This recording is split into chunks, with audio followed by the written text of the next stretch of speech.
The Steam NextFest is a celebration of upcoming games, featuring games from all sorts of different developers. A vast majority of these demos are in fact indie games, but every now and then you'll see some bigger developers participating in the NextFest. Last video I covered some demos that came out before the NextFest actually began. And yes, since the NextFest has begun, all participants have released their demos.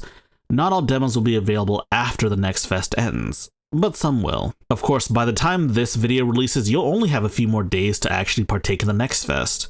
So there's a good chance that you've already tried out some NextFest demos on your Steam Deck or on your PC.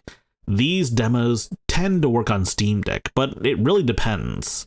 And so I have an assortment of other demos I've tried out on the Steam Deck. Now, obviously, not all games do play that well on the Steam Deck. Some play better on PC, of course. So let's get this show on the road. But before that though, if you like this video or any other videos on my channel, please like, subscribe, and share with all of your friends. Spreading the good gospel helps me in the long run. And if you're looking for more content, be sure to check out Off the Console. It's a podcast started by me, Gardner Bryant, and Games Revealed. And of course, we talk about the latest gaming news and, well, actually not just gaming, but also multimedia as well. Feel free to check us out on YouTube in video form, or if you prefer an audio form, you can check us out on Apple Podcasts, Spotify, or wherever apps you use for your podcasts. Episodes typically release on Mondays. The first demo is one that I've actually covered in the past, Road to Vostok. It's actually part of the NextFest, and honestly, I'm surprised this game runs as well as it does. At times in the great outdoors, you will see some lag spikes. I mean, that's to be expected, to be honest, in a game like this. But at the same time, I'm surprised this game can even maintain a solid 60 FPS. It is worth mentioning that Road to Vostok can only be played on a mouse and keyboard typically. Now, of course, with the Steam Deck, you can map your buttons to be any button on a keyboard or mouse, but it is worth mentioning because it'll feel quite different from playing a game with actual controller controls, you know? You could make a controller configuration, that's what I did, but also text is just not that readable on the Steam Deck.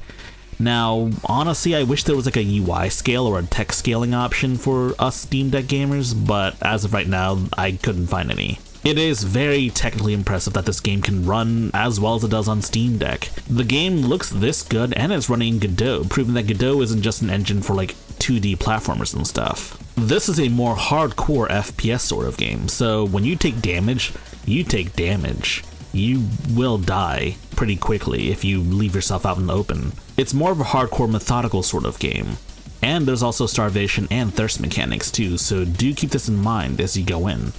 This isn't for the faint of heart. And while we're talking about demos that got updated for this NextFest, let's talk about Motor Slice. Yes, I talked about this in my last video. Yes, in my last video I said that the game wasn't really that optimized for the Steam Deck. But they must have listened, or maybe they knew all along, because guess what, it runs great on the Steam Deck now. It runs at a mostly solid 60 FPS on low settings, and honestly, it's a much better and already much faster experience, which is pretty great. I would dare say near perfect for the Steam Deck. You can even crank the game up to medium settings if you're okay with 30 FPS. And for a platformer like this, maybe stick with 60 FPS. The game's been a lot of fun, but I will say the end boss makes a great impression on the game. It is basically one big giant Tonka truck that you have to fight and essentially climb up Shadow of the Colossus style. Now, I don't know if you're going to get more movement abilities in the game, but honestly, the movement's already pretty fluid in this game. The only real piece of feedback is that sometimes I just get the jump angles a little wrong and I die for it. It kind of reminds me of like the older Assassin's Creed games where sometimes you like are slightly off angle with your stick and you jump in the wrong direction and fall to your death. Kind of reminds me of that, but I mean, you can just retry very easily. It's not like you get sent back very far or anything. The next demo on my list is Maiden. It's being developed by Astral Shift, who developed Little Goody Two Shoes and Pocket Mirror, and typically I kind of have an aversion to Vampire Survivors likes. I don't think they even have a real genre name, but I usually have an aversion to this, but in this case I made an exception because, of course, it's based on Dante Alighieri's Divine Comedy. More specifically, the Inferno.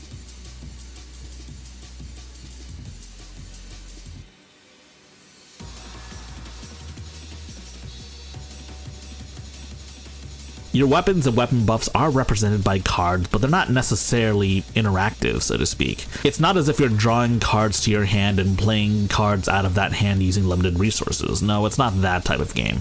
It's primarily a Vampire Survivors-like. Now, of course, these sorts of games run pretty well on Steam Deck up until the point where you get to really late endgame. Of course, we're in the first circle of hell, Limbo, so things aren't too difficult nor are they too complex right now. But I do expect the game to run pretty well, at least up until the very last endgame, like, I don't know, Circle 9 Treachery? You know, the circle of hell that has Satan chewing up Judas, Brutus, and Cassius. I also like how much effort they put in making this game distinct compared to most other Vampire Survivors like, because, I mean, Vampire Survivors itself was kind of a cheap game, but most other clones are also sort of cheap as well. But they put some real effort, especially into the visuals. Insider trading is the blotchification of course, stock trading. Now, stock trading may not be a traditional casino game, but it certainly is gambling, so it certainly fits the bill here. At the beginning of each day, you buy, and at the end of the day, you sell. And the cards you get in your queue manipulate your stock in various different ways. Of course, meaning towards the end of each day, you'll want the prices to go up. You'll want to pump them, so you can sell them high. Of course, you get different cards that have different effects, as well as new perks that change the way you should trade. Now, this game does work on Steam Deck, and it runs pretty well, though, I mean, performance doesn't really matter for a game like this, but I do want to mention that this game doesn't have official controller support. It's not a big deal on the Steam Deck thanks to its trackpads, but on any other handheld device that may not necessarily have trackpads, you're gonna have to make some custom controls or use the touchscreen. This game actually has pretty big buttons, so you could feasibly play this on like a touchscreen device. Union Syndrome Rhythm Psychosis is based on those Denpa girls that you've probably seen on Twitter. The ones that are constantly rot-maxing in their bed or whatever. Yeah, those. It features a lot of otaku jams that you've probably heard in like the mid-2000s, or newer songs like Internet Overdose from needy streamer Overload. It's a 4-button rhythm game, which of course means that it should be a fair bit easier. Now, of course, it doesn't mean you can just sight read the charts and fly through them, but of course, with some practice, you too can 100% combo a song. Of course, the soundtrack is probably going to be the most divisive part about this, but of course, this game was made for people that grew up in the 2000s listening to like Marissa Stole the Precious Thing or Overdrive or other random Toho-based songs. Slots and Daggers is a blotchification of classic casino game Slots. Now, of course, rather than being in a casino and rolling to hit an arbitrary monetary value, instead you're engaging in a bunch of fights. And of course, your slot symbols instead represent different actions you can take. Now, of course, given that it's slots, it is of course randomized, and the more symbols you have, the more randomized your actions are. You do have the mercy of rolling each individual one rather than rolling all 3 at once, like some slot machines. Now, of course, with enough practice, you could hit whatever actions you need to take. But given my increasingly limited time with the NextFest, I didn't have a lot of time to do so. As for game performance, the game performs really well on Steam Deck. It runs at a buttery smooth 60 FPS, and honestly, normally I would say something like this wouldn't matter because it's like turn-based, but at the same time though, there are some real-time mechanics.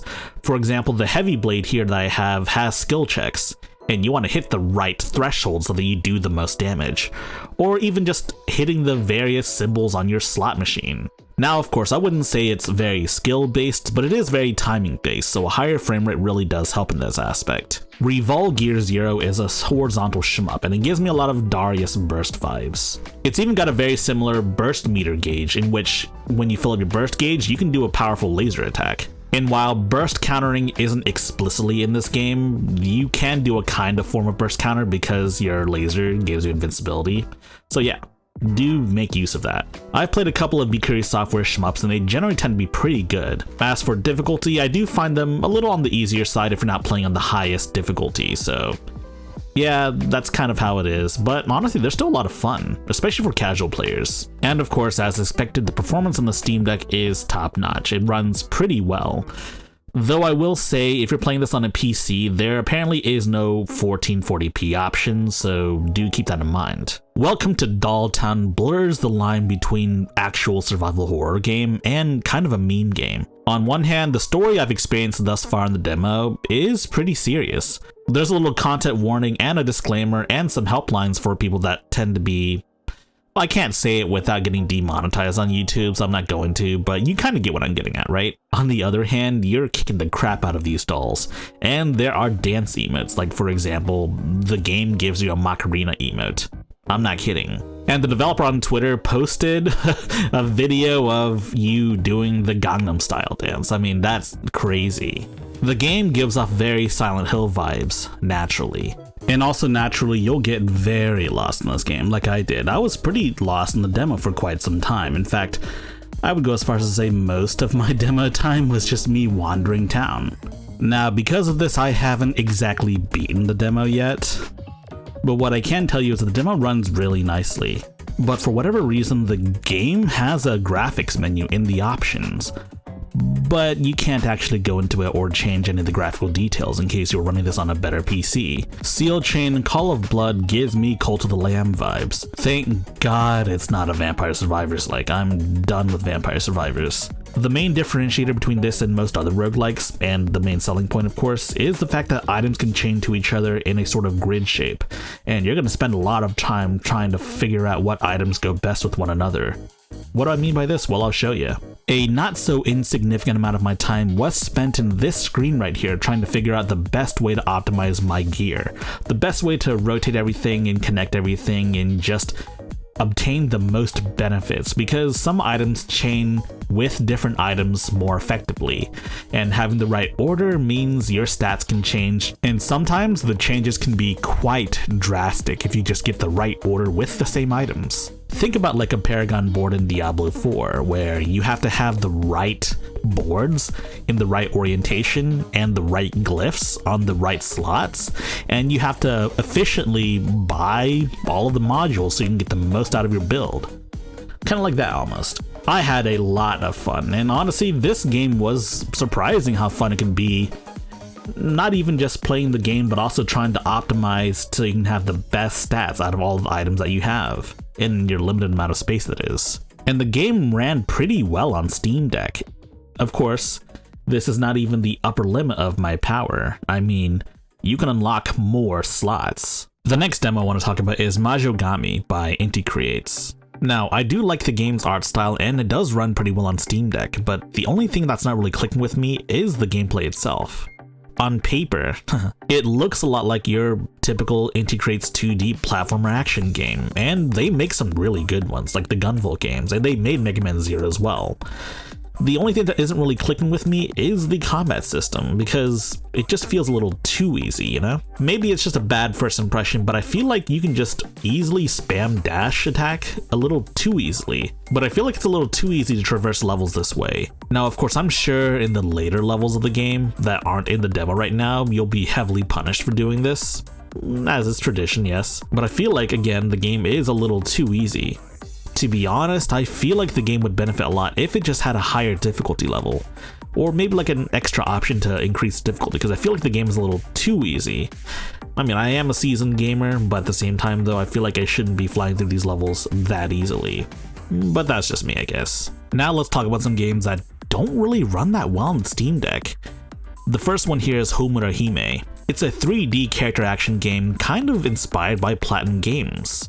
And on the onset, it's got some good bones. The big issue I have though is that the game doesn't run that well on Steam Deck. Like, as soon as multiple enemies start to show up in the game just tanks frame rate pretty badly. Of course, as I recorded the footage, this demo doesn't have any graphical detail settings, so to speak. And these are the sorts of games that you really do want to run at 60 FPS. It's honestly genuinely really surprising because there aren't that many enemies on the screen, and something like Devil May Cry, which is a more higher graphical fidelity game, runs better than this game, which is kind of baffling to me. That's my only complaint with this game. I do hope that by the time the full game releases, you'll be able to play this on the Steam Deck at a solid 60 FPS, because these sorts of games demand perfect, solid frame rates. And also, you know, the ability to change graphics in case you have a better PC. So yeah, the only things I really want in this game right now are, of course, just the game to be better optimized and an actual graphical menu where you can change things besides the resolution and, you know, the full screen status. Dark Light Survivor was one of the more popular NextFest demos, so I had to give it a shot. Except, of course, this game crashes when I try to load into the actual gameplay itself. So I will say the developers do know about issues with playing this on the Steam Deck or other AMD GPUs, so it's not as if they don't know or don't care. They are trying to fix it, but as of the making and release of this video, they have yet to do so. I don't know if they're going to be able to fix it before the NextFest ends, and hopefully they will, but I don't know, to be honest. I've tried multiple settings to try to get this game to actually get into actual gameplay, but it doesn't seem to work.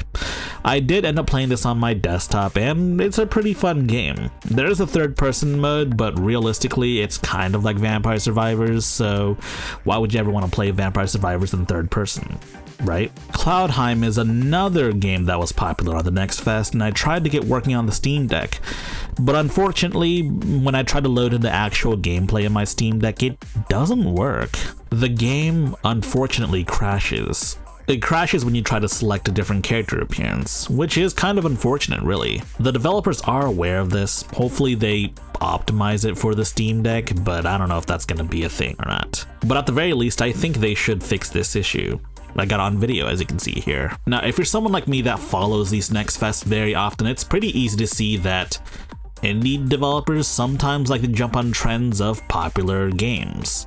Like, for example, the last couple of NextFest, I've seen a ton of Vampire Survivors clones. And I'm starting to see some games that are kind of similar to Blatro, but like in a different gambling form. And that's not necessarily a bad thing because it's not oversaturated just yet.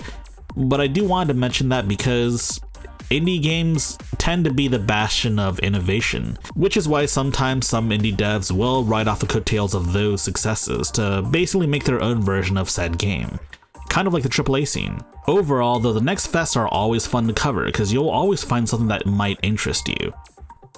You just have to look hard enough and, I guess, know what you're looking for. But I do want to talk about the difficulties finding some truly hidden gems on the NextFest, but maybe that's for another video. If you like this video, please press the like button and check out our other videos, and if you like those other videos as well, be sure to press the subscribe button and share the good gospel of high-tech lowlife with your friends. Furthermore, we have a community Discord for enlightened individuals such as you. And if you wish to further support high-tech lowlife, be sure to check out our Patreon page. Links in the description.